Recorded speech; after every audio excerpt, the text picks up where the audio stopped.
ஆமா, நான் தேடிக்கொண்ட பிரச்சனை தான். நான் தேடிக்கொண்ட பிரச்சனைக்கு அல்லாவோட உதவியை கொண்டு நான் தான் அதுக்கு தீர்வு காணணும்னு போராடிட்டு இருக்கிறேன், முயற்சி பண்ணிட்டு இருக்கிறேன், நின்னு ஃபேஸ் பண்ணிட்டு இருக்கிறேன். நின்னு ஃபேஸ் பண்றவனையும் முயற்சி பண்றவனையும் கை கொடுத்து தூக்கி விடலாம் பரவாயில்ல, கையை தட்டி விட்டு குழி தோண்டி புதைக்காம இருக்கணும்.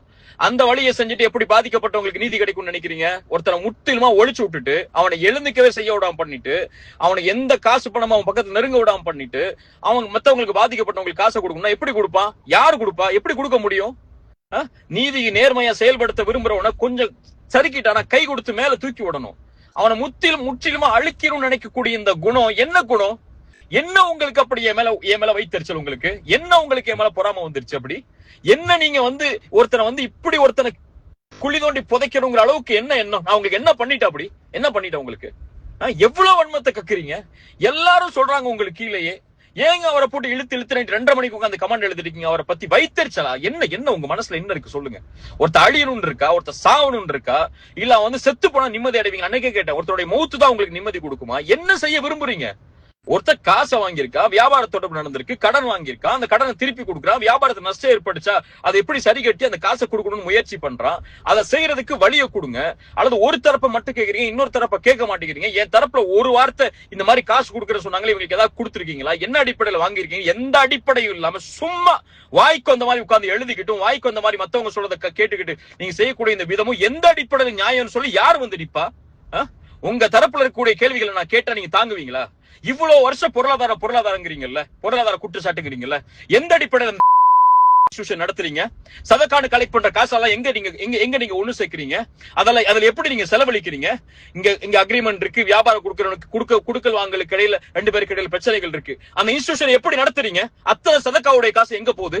பள்ளிவாசல் கட்ட போற சொல்லி இத்தனை வருஷம் கலெக்ட் பண்ணீங்கல்ல, அந்த காசெல்லாம் எங்க முறைப்படுத்தி செயல்படுத்தப்பட்டுச்சு? கேட்கவா கேள்விய? இன்ஸ்டிடியூஷன் வச்சு கேள்வி கேட்க வைக்கவா? பதில் சொல்ல தயாரா இருக்கீங்களா? எந்த அடிப்படையிலுமே இல்லாம எவ்வளவோ என் மனசுல அவ்வளவு குற்றச்சாட்டுகள் உங்களை பற்றி வந்துச்சு. பொருளாதாரத்திலையும் சரி, மத்த விஷயங்கள்லயும் சரி, எல்லாத்தையும் எல்லாம் ஒரு இடத்துல ஒப்படைச்சிட்டு இன்னொருத்தவங்களுடைய கண்ணி இருக்கு, இன்னொருத்தருடைய மான இருக்கு, நமக்கு தெரியாத விஷயத்த பேசக்கூடாதுன்னு அமைதியா இருக்கிறேன். தாவாவன காசுக்காக பண்றவன் இல்ல, தாவாவன சதக்காக கலெக்ட் பண்றதுக்காக பண்றவன் இல்ல.